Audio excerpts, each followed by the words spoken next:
계획이 중요하긴 합니다. 그런데 문제는 세상이 변화가 적으면 계획대로 사는 게 성공률이 높아요. 근데 세상이 너무 변화가 많아서 어떻게 변할지 모르는 불확실성이 높아지잖아요. 그러면 계획대로만 사는 게 독이 될 수 있어요.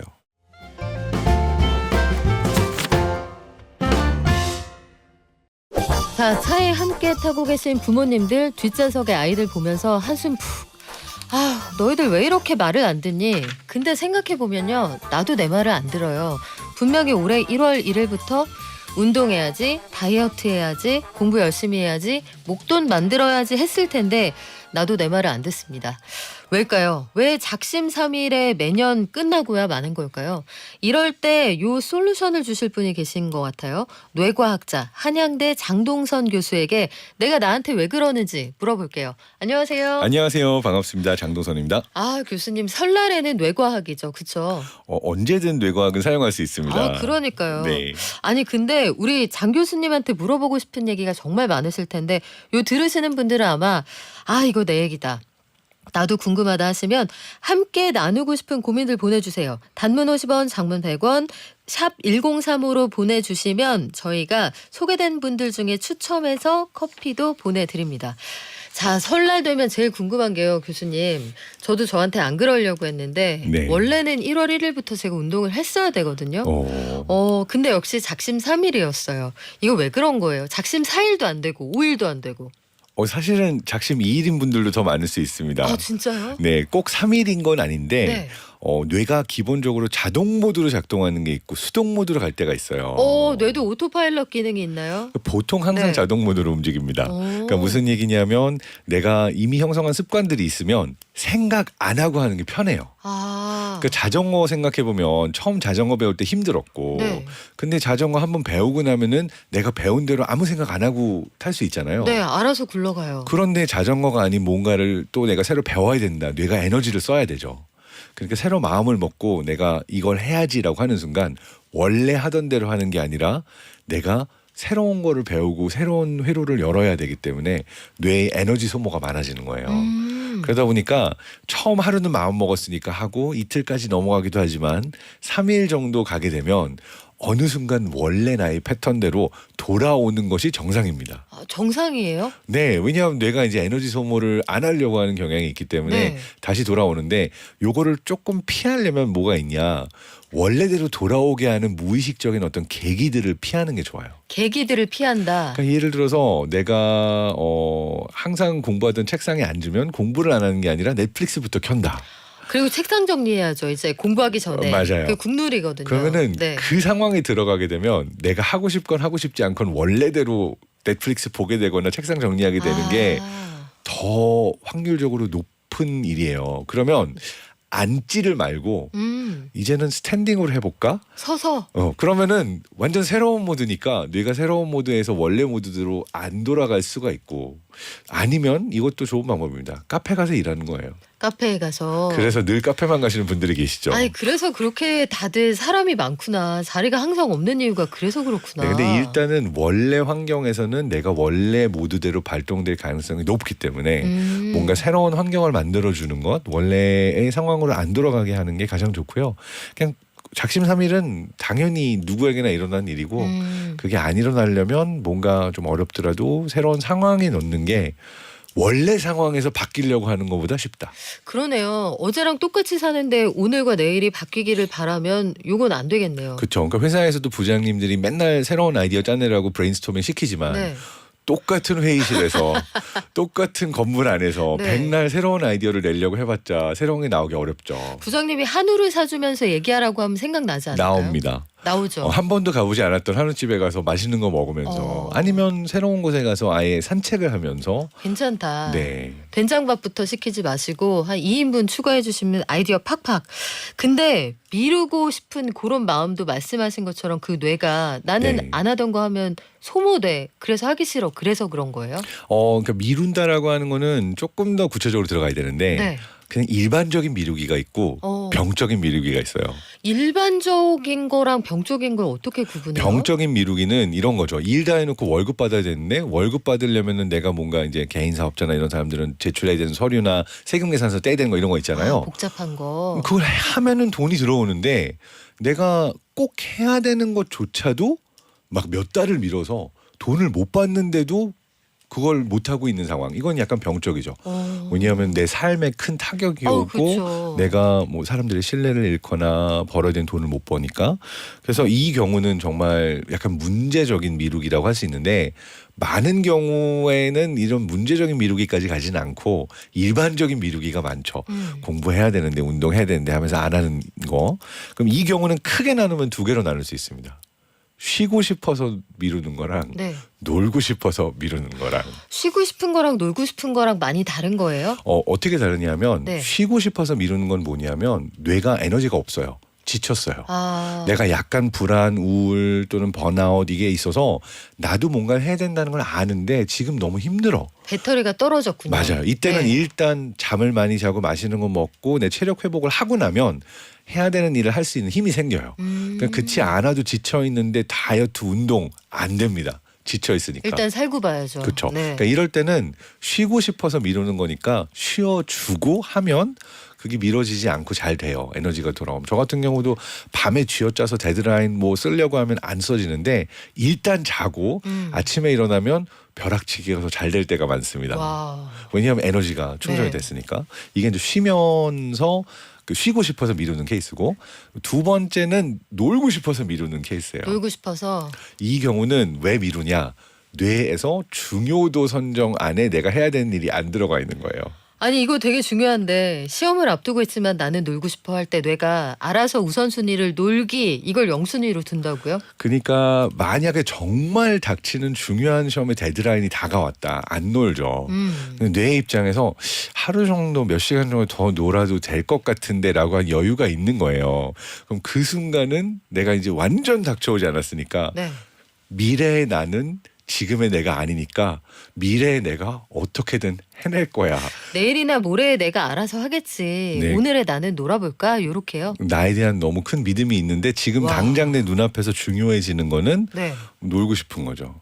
자, 이게 뭐랑 비슷하냐면 우리가 투자할 때 무언가 투자하고 나서 바로 입금되는 거는 좋은데 그러니까 예를 들어서 내가 바로 이 수익 난게 내 통장에 들어오면 좋잖아요. 한 달 기다렸다 들어와야 된다. 그러면 이건 가치가 좀 떨어지잖아요.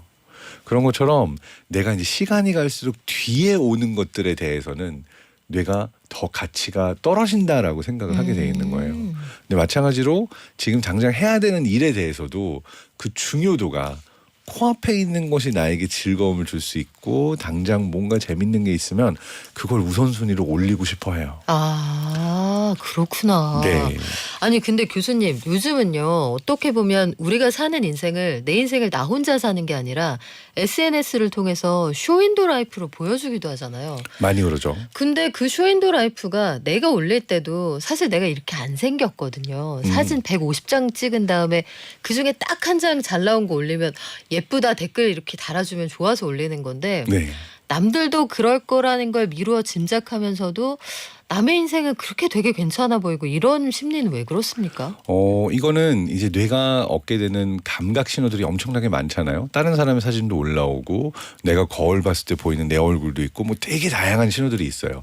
그럼 그 중에서 뇌가 이 신호가 중요도가 높다라고 판단하는 신호들이 있는 거예요. 근데 이게 사람마다 조금 다를 수 있는데 우리가 이제 감각 신호라는 게 어떤 것들은 외부에서 들어오는 거. 그러니까 우리가 말하는 시각, 청각, 촉각, 후각, 미각, 이 오감은 바깥의 신호를 보는 거죠. 그런데 우리 안에 감각을 느끼는 그 메커니즘이 외수용 감각, 그러니까 오감 말고도 네. 내 안에서 올라오는 내수용 감각이 있어요. 내수 외수 이게 수출의 반대말 내수 말고요. 안에서 올라오는 감각 내수용 감각. 내수용 감각이라는 거는 내 몸이 지금 피로한가 아닌가, 내가 지금 호흡은 어떤가, 맥박은 어떤가, 내 근육의 경직도는 어떤가 이런 것들은 사실 의식적으로 정말 열심히 이렇게 내가 알려고 해도 알까 말까 좀 어렵잖아요. 그 원래 병원 가도 바이탈 체크하는 거 따로 기계 달아야 되잖아요. 맞아요. 그래서 네. 내가 내 몸 안에서 내 스스로 어떻게 느끼는가를 아는 게 어려운데 그걸 알기 위한 내수용 감각이라는 게 존재를 해요. 근데 재밌는 게 이 내수용 감각이라는 그 신호를 잘 읽을 줄 아는 사람들은 네. 딴 사람들이 올리는 정보 이런 것들에 잘 휘둘리지 않아요. 아, 왜냐하면 내가 어떤 사람인지 알고 있고 내 상태가 어떻다라는 걸 아니까 누가 아무리 멋진 음식 맛있는 거 막 올려도 나는 지금 이게 필요하지 않아라는 내 몸의 상태를 아니까 멋지네 이러고 영향을 안 받는데 만약에 내가 내 스스로의 몸이 뭘 원하고 내가 어떤 사람인지에 대한 이 감각이 좀 없다. 딴 사람들이 이 주식 샀으면 나도 사야지. 이거 안 사면 안 되지. 아 그게 포모 아니에요. 많이 휘둘리는 거죠. 네. 근데 이게 이제 SNS에 올리는 다른 사람의 사진에서 영향을 더 많이 받는 사람의 경우는 외부에서 들어오는 신호에 좀 더 민감한 거고 내 몸 안에서 나 스스로의 신호들을 잘 못 읽는다라고도 해석할 수 있을 것 같아요. 근데 굉장히 재밌는 게 네. 방금 이제 투자로도 얘기를 했지만 그렇죠. 2016년도에 런던에서 연구자들이 케임브리지 대학, 브라이튼 대학 여러 연구자들이 연구를 했어요. 런던 주식 시장에서 네. 어떤 트레이더가 수익률이 제일 높은가. 아 궁금하다. 그리고 몇 년 동안 누가 더 잘 살아남나. 그러니까 어떤 사람들은 훅 금방 가버리고 어떤 사람들은 진짜 10년 내내 계속 꾸준히 수익률을 내는 레전드 같은 분들도 있잖아요. 그래서 실험을 해봤는데 굉장히 재밌는 결과를 얻은 게 일단 1번 실험. 네. 전문 투자자, 트레이더들과 전문 투자자가 아닌 일반인 이들 중에서 누가 몸 안의 내수용 감각을 더 잘 이렇게 느끼냐. 그러니까 내수용 감각이 누가 더 발달돼 있냐. 네. 트레이더들이 더 발달돼 있어요. 오 재밌다. 그러면 트레이더들 사이에 또 이제 비교를 해본 거예요. 네. 수익률이 높은 트레이더가 내수용 감각이 더 발달했을까? 봤더니 정말 그래요.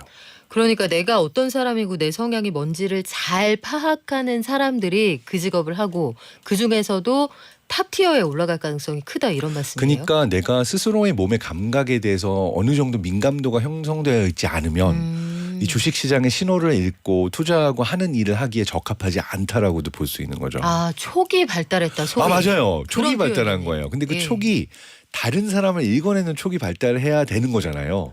근데 흥미로운 게 내 몸 안의 감각을 잘 읽는 사람이 딴 사람을 잘 읽어내요. 내가 나를 잘 아는 사람이 남도 잘 파악한다. 네, 그러니까 내가 내 스스로의 몸의 감각에 대해서 촉이 좋으면 누가 거짓말을 하는지 뻥튀기를 하는지 보고도 아닌데 이 판단이 잘 되는데. 궁예인가요 궁예? 누가 기침 소리를 내었어 이런 거예요? 근데 궁예가 판단을 잘 하나요? 아 그건 아니네요. 네. 네, 그래서 이 굉장히 흥미로운 게 우리는 다른 사람에게 많이 휘둘리고 다른 사람의 신호에 민감하지만 이거를 무엇이 거짓이고 무엇이 참이고 잘 읽어내려면 일단 내 몸 안에서 올라오는 내수용 감각, 내 안의 신호들을 잘 읽어야 된다. 자 그러면 궁금합니다. 내수용 감각이라는 게 내가 좋은지 안 좋은지를 아마 대부분 모르실 거예요. 네. 내가 내수용 감각이 좋다 이걸 어떻게 판단할 수 와, 있어요? 이게 너무 쉽게 가능해요. 쉽게. 네, 그래서 과학자들이 실험으로 하려면 뭔가 쉬운 측정 장치가 필요하잖아요. 네, 저 해볼게요. 내수용 감각이 발달했는지 안 했는지를 측정하려면 옆에 누군가한테 내 맥박 좀 이렇게 측정해줘라고 맡긴 다음에 1분 동안 네. 내가 몇 번 심박이 뛰는지, 그러니까 심박수를 측정하면 돼요. 오. 근데 옆에 사람은 정말 자기가 이 느끼면서 세어주고 있으니까 정확하게 알죠. 그렇죠. 근데 나는 내가 심장이 몇 번 뛰었는지 잘 알기 어렵잖아요. 그럼 맞춰보라고 하는 거예요. 아 내가 센 거랑 그쪽이 센 거랑 맞춰보자. 예를 들어서 실제 답이 뭐 87 나왔는데 나 심박수 한 85 되는 것 같아. 이러면 내수용 감각이 굉장히 뛰어난 거고 뭔가 실제 87 나왔는데 내 심박수 한 50 정도 되지 않나? 이러면 감이 없는 거고. 차이가 많이 나면 네. 그거 그냥 그 집중력이 떨어지는 건 아니에요? 숫자 근데 세다가? 이게 집중을 아무리 해도 내 스스로의 이 심박 알아차리기가 생각보다 어려워요. 아 진짜요? 근데 이거 잘하는 사람들이 있어요. 이거 저희 그 어렸을 때 이 네. 놀이 제법 많이 하고 놀았거든요. 네네네. 그리고 어떤 혈관을 딱 그 위에 손을 대면 잘 측정할 수 있다 이런 거. 물론 여기서 네. 내가 내 맥박 이렇게 눌러서 재고 있으면 당연히 알죠. 그렇죠. 그게 아니라 그냥 가만히 있는 느낌으로. 상태에서 느낌으로. 감각으로. 네. 요거 차에서 지금 분명히 해보시는 분들 계실 거예요. 운전하시는 분들은 운전에 집중하시고요. 조수석 그리고 뒷자리에 앉으신 분들 서로 한번 해보십시오. 내수용 감각이 발달했다 아니다. 그럼 여기서 네. 나는 되게 발달했어. 그러면 안심 이렇게 되는 겁니까? 그거보다 이게 사실은 내 몸의 감각에 대해서 민감해지면 좋은 일들이 많이 생기는데 이게 이제 타고나기를 좀 민감한 사람들도 있고 네. 근데 그거보다 더 큰 영향을 끼치는 건 연습하면 늘어요. 연습하면 네. 이거는 어떻게 트레이닝을 해요? 내 몸에서 올라오는 신호들에 대해서 내가 더 많은 관찰을 하고 관심을 기울이는 건데 이 내수용 감각을 올려주는 종류의 연습들이 명상이나 아니면 요가, 필라테스처럼 내 스스로의 몸의 호흡이나 근육에 대해서 민감해지고 스스로 아는 연습들을 하게 되면 이 심박수를 알아차리는 내수용 감각도 올라가요. 그래서 한때 이제 주식시장에도 막 그 명상붐 불고 막 이랬던 게 이런 연구들이 나오면서 뭐 그거 하면 좋아지냐 이랬는데 무조건 그걸 한다고 좋아지는 건 아니지만 더 중요한 건 그냥 일반인도 알 수 있는 거는 내 몸 안의 신호들에 좀 더 관심을 기울이자. 내가 지금 근육이 굳어 있냐 뭉쳐 있냐 지금 호흡이 가쁘냐 네. 내 몸이 어떤 상태인가를 관찰해서 알 수 있으면 이게 나 자신에게도 힘을 주는데 내가 다른 사람을 읽어내는 데 도움이 되고 주식 투자에도 도움이 된다. 아, 그렇구나. 네. 근데 교수님 지금 말씀하신 걸 생각해 보니까 그래서 여의도에서 한때 그 인도 밥그릇 같은 거 있거든요. 이렇게 소리 나는 거. 윙 소리 네. 나는 거에 맞춰서 명상합시다. 이런 게 진짜로 네네. 일부에서 유행한 적이 있어요. 싱잉볼이라고 부르죠. 그렇죠. 네. 저는 인도 밥그릇, 교수님께서는 싱잉볼. 그래요. 네, 근데 뭐 이것 역시도 뭔가 누가 인스타 올리고 좋다더라 해서 트렌드로 따라가는 거니까 어쩌면 내수용 감각이 뛰어나지 않은 분들이 이거 해봐야겠는데라고 휘둘린 걸 수도 있어요. 아니 근데 우리가 나는 좀 더 내수용 감각을 발달시키고 뭔가 좀 계획에 맞춰서 착착 내가 하고자 하는 걸 해내고 싶어라는 마음들을 가지고 있었을 텐데 정작 교수님이 한 영상에 나와서 이런 말씀하셨어요. 아이고 계획대로 산다고 다 좋은 게 아니에요. 오히려 정해진 루틴대로만 살면 요 위험할 수도 있습니다라고 지금까지 상식을 깨는 말씀 한번 하셨거든요. 네, 아주 솔직하게 말하면 이런 건 유튜브에서 약간 어그로를 끈 것도 있고요. 아하, MSG. 네, 그렇지만 중요한 건 밸런스예요. 그러니까 뭐냐면 계획대로만 살면 된다라고 생각을 하고 계획이 중요하긴 합니다. 그런데 문제는 세상이 변화가 적으면 계획대로 사는 게 성공률이 높아요. 근데 세상이 너무 변화가 많아서 어떻게 변할지 모르는 불확실성이 높아지잖아요. 그러면 계획대로만 사는 게 독이 될 수 있어요. 왜냐하면 유연성이 떨어져서 상황의 변화에 제대로 대처를 못 해주면 불안이나 우울, 스트레스에 더 민감해진다라고 한 연구 결과들이 많거든요. 그러니까 나는 이래야 돼, 이렇게 할래라고 계획을 짜놨는데 내가 어찌 할 수 있어서가 아니라 갑자기 예측치 못한 세상의 변화가 생겨서 다 어그러지잖아요. 그렇죠. 이게 반복이 되면 계획에 의지하는 사람의 경우에는 멘탈이 무너지고 스트레스가 심해지고 심하면 이제 불안이나 우울로 갈 가능성이 높아지는 거죠. 그래서 어떻게 하면 더 그러한 부분에 있어서 내 멘탈의 회복력을 높여주고 잘 대응할 수 있는가를 보았더니 유연성이 높아야 되는 거예요. 유연성. 근데 유연성이 높다라고 하는 거는 또 어떻게 보면 계획이랑 위배되잖아요. 계획대로만 사는 게 아니라 어그러져도 그럼 또 임기응변으로 여기에 플랜을 잘 만들어내는 네. 능력. 이게 있으면은 그렇게 쉽게 무너지지 않고 너무 많이 실망하지 않는다라고 해서 계획대로만 사는 게 좋은 게 아니다라고 하는 거는 불확실성이 높아서 뭔가 시장 변화가 굉장히 많고 삶이 굉장히 빨리 바뀌는 세상에 살고 있다. 사실 요즘이죠. 그렇죠. 이때는 계획이 독일 수 있다. 매뉴얼에 딱딱 맞춰서 살아야 되는 사람의 경우엔 그럴 수 있다. 사실 저는 그런 쪽은 아닌데 갑자기 그 생각이 드는데요. 우리 네. ENTP가 이런 상황에 강해, ENFP가 강해 이런 거 있잖아요. 네. 이런 것들이 실제로 투자 성향이나 결과 이런 데 영향을 많이 주나요? 주기는 주는데 개인적으로 과학자로서 MBTI에 대해서 네. 신뢰도를 아주 높게 보지는 않아요. 요즘에 그걸 네. 굉장히 신뢰하는 특히 젊은 층을 중심으로 그런 네. 분들 많거든요. 근데 저는 이게 좋은 점은 많다고 생각해요. 그러니까 제가 싫어하는 부분은 두 개의 박스 중에 하나에 갇혀서 난 이런 사람이야 이렇게만 생각 안 하면 돼요. 그러니까 내가 이런 성향을 가지고 있어를 알고 스스로 인지하는 데 도움이 된다는 거는 아주 좋은 거예요. 왜냐하면 내가 T인지 아니면 F인지 P인지 J인지 안다라는 거는 내 스스로에 대한 지식이잖아요. 그렇죠. 좋은 거죠. 그렇지만 내가 나는 J이기 때문에 이래야 돼 라는 형태로 이거를 또 어떤 룰로만 만들어버리지 않으면 좋습니다. 싸움이 났어요. ENTP하고 ENFP하고 야 이런 식으로 할 거야? 왜 이렇게 하기로 했잖아.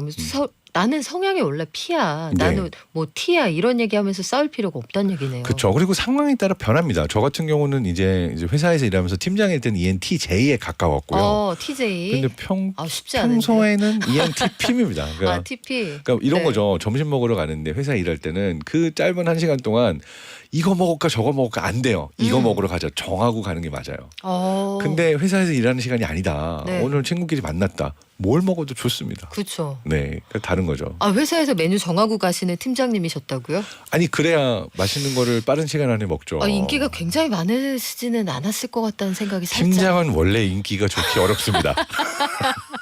그런 거예요? 근데 우리가 가지고 있는 그러면 MBTI에 대한 생각들 요새는 일부에서 면접을 보거나 네. 부서 배치를 하거나 이럴 때도 활용을 한다고 하는데 요걸 실제로 일상생활에서 감안해야 되는 건 어느 정도까지 감안을 하면 될까요? 그러니까 상대가 나와 다를 수 있다. 그렇기 때문에 나는 이렇게 보지만 쟤는 저렇게 볼 수 있다. 성향이 다르니까 MBTI가 다르니까 네. 요건 아주 좋은 방식의 접근인데 이 직종은 특정 뭐 J가 아니면 안 돼, 뭐가 아니면 안 돼라는 형태로 그러니까 답을 정해놓고 네. 답정 너, 답은 정해졌으니까 너가 말해. 막 이러한 형태로 MBTI가 활용이 되는 건 좀 위험하죠. 그래서 뭔가 사람을 가둬놓고 너는 이 성향이니까 이건 안 돼. 그쵸. 이렇게 그 바운더리를 정하는 건 좀 안 좋은 것 같고 그냥 서로 다를 수 있다를 아는 소통의 도구로는 아주 좋은 것 같습니다. 자, 이번 명절에도 제 아이네 아이야. 쟤는 극이야. 나랑 안 맞아. 쟤랑 있으면은 불안불안해. 이런 얘기 하지 마시고요. MBTI는 MBTI일 뿐. 그리고 그때그때 왔다 갔다 할 수 있다. 전직 팀장님 출신이신 우리 장동선 교수님도 점심에는 J, 저녁에는 P로 그때그때 달랐다고 합니다. 여러분 즐거운 명절 보내시기에 딱 좋은 뇌과학 이야기 오늘 여기서 줄일게요.